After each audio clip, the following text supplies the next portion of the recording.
How do you go on the coffee machine? Do you make a good barista? I don't make the nice patterns in the milk that the baristas do, but there might be hope for me yet, so we'll see how we go. So what's North Melbourne's involvement in this initiative exactly?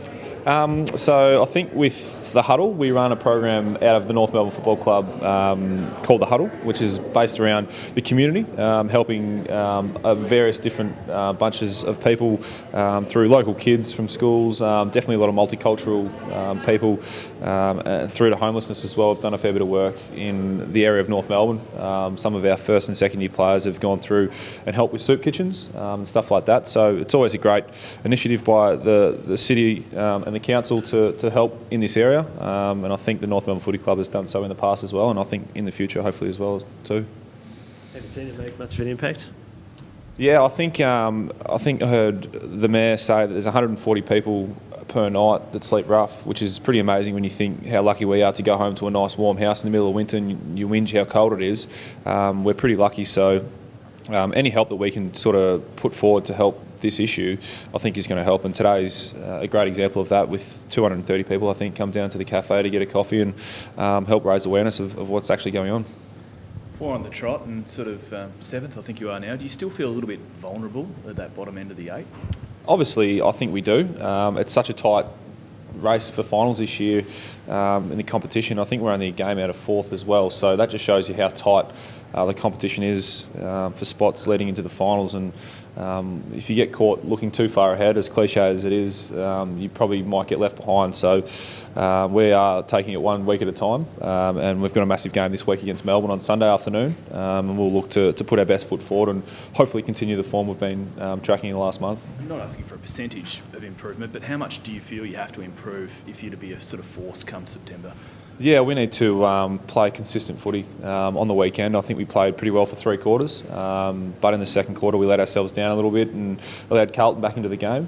So if we do that against quality sides and teams we're going to be playing against in the finals, then it could leave us a little bit vulnerable. But in saying that, I mean, we're building a solid platform at the moment over the last month, and we need to improve it in a few different areas to be competitive against the top sides, which we haven't been this year. So we're looking forward to this weekend's game against Melbourne, who played really well on the weekend and beat Collingwood by I think 37 points. So it's going to be a big game. It was a tough sort of first half of the season. Do you feel you're sort of more resilient for that right now? Yeah, I think I spoke briefly after the game on the weekend about our draw was fairly tough at the start of the year, and we had a few bad beatings. But what that did do is that didn't allow us to gloss over a few cracks. It allowed us to delve into a few issues that we needed to fix. So as bad as getting beaten by 10 goals was, I think looking back on it, it probably helped us in the long run, because we got to identify a few issues we needed to fix, and we got on top of that right there and then. So in the long run, I think it's going to help us. But we just got to make sure we keep improving as well. Has there been any discussion about percentage? Because it's so tight. Have you talked about if you're winning to really kick on with it? Not really, no, because first and foremost in your mind is winning the game.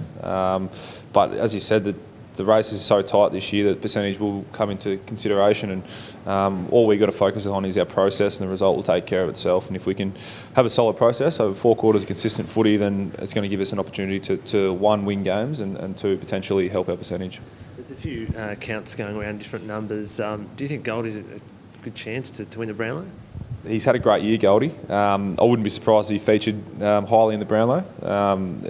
It's nice to be a midfielder as well at the feet of Todd Goldstein this year, and he's been quite amazing. Some of the things he can do for a big bloke is outstanding, and I think he'd be pretty certain to be close to All-Australian, and he's had his best year for us as a footy club, so we're rapt to have him, and hopefully he can continue that the rest of the year. The lapse in concentration in the second quarter has happened a few times every now and then this season. What's happening? Like, how does this come about? Looking great in the first, and then what's happening exactly? Like the consistency exactly. Yeah, so that's what we're striving for, obviously, is to be a consistent football team. And the last month, I think we've taken a few steps in improving that. On the weekend, the second quarter, we didn't quite get it right. Some guys didn't quite play their role to the best of their abilities. We went through that yesterday in review, and we understand why we're a good side and how we become a good side, and we know what we need to do for 4 quarters to make that happen. And this week that's our goal, is to try and play 4 quarters of consistent footy. If we can do that, then we'll be right. How tricky are the Demons, given they're in the knack of breaking sort of hoodoos this year, and I think you've won 13 straight against them.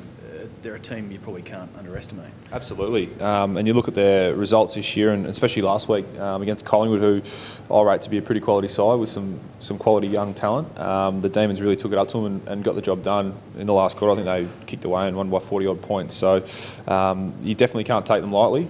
We certainly won't be, and we'll do our research this week and knuckle down on what they do well and how we can help. We'll try to expose them, and then we'll do our best on the weekend. So it's definitely a big game for the footy club. Focus is pretty much on the top four right here, right now, the Hawthorns, the Fremantles, all the rest of it. Do you feel as though you guys are flying under the radar, and if so, are you happy to do that heading into the finals? The focus on the top four sides is due because they're the best teams in the competition at the moment, and they've put themselves in a position to be in the top four, and history tells you that that's where you win premierships. But I mean, we're happy to go under the radar, definitely. But in saying that, we've got to focus on our own performance and not worry too much about external expectations, and worry about what we do for ourselves and how we can improve. And if we do that, then the rest of the year will take care of itself. And this weekend, more importantly, we need to get the win. So it's, as I said, it's a big game for our footy club. And missing Michael Ferrito down back as well, given the MRP and accepting that ban. Melbourne have got a few dangerous options up forward.